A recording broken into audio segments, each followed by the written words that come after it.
আপনারা এ বিষয়ে অনেকে অবগত যে আমরা ম্যাথ পারফরম্যান্স থেকে মেডিকেল অ্যাডমিশন টেস্টের জন্য টিচার দিয়ে থাকি। আমাদের উদ্দেশ্য সিম্পল এবং একটাই যে আমরা যেন একজন স্টুডেন্টকে স্পেশালি মেডিকেল অ্যাসপিরেন্ট যে স্টুডেন্টরা থাকে ফার্স্ট টাইমার অথবা সেকেন্ড টাইমার তাকে যেন আমরা একটা অথেন্টিক টিচার দিতে পারি।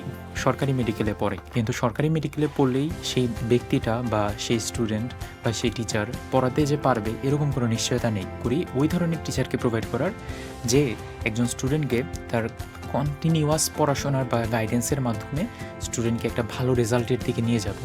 অথেন্টিক টিচার দেওয়া, এটা অথেন্টিক মেডিকেল অ্যাডমিশন টেস্টের জন্য টিচার দেওয়া।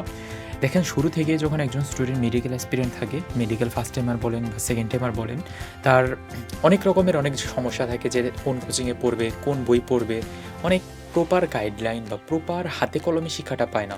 কিন্তু একজন স্টুডেন্ট যখন সামনাসামনি বসে একজন হোম টিউটরের সামনে বসে অলরেডি অনেক স্টুডেন্ট চান্স পাওয়াইছে, অনেক স্টুডেন্ট পড়াইছে, তার তো একটা এক্সপার্টনেস বা তার একটা এক্সপিরিয়েন্স আছে যে এই স্টুডেন্টটাকে এই রাস্তায় আনলে তার জন্য সবথেকে ভালো হবে।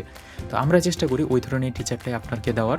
অনলাইনের এই যুগে অনেক আশেপাশে অনেক বিভ্রান্তিকর তথ্য থাকে, অনেক ফেক টিচার থাকে, অনেক ফেক স্টুডেন্টস থাকে, যাদের মধ্যে এটা ডিফারেন্সিয়েট করা উচিত যে কে ভালো পড়ায় বা কে আসলেই সরকারি মেডিকেলে পড়ে কিনা, সে আসলেই সরকারি মেডিকেলে পড়া অবস্থাতে স্টুডেন্ট ভালো মতো পড়াচ্ছে কিনা, এই টোটাল ব্যাপারগুলা নিয়ে কাজ করতে হয়। তো টোটাল ব্যাপারগুলা কাজ করে আমরা একজন অথেন্টিক টিচার যেন আপনাকে দিতে পারি, এটাই আমাদের প্রায়োরিটি থাকে এবং এটাই আমাদের একটা মূল মোটিভ থাকে।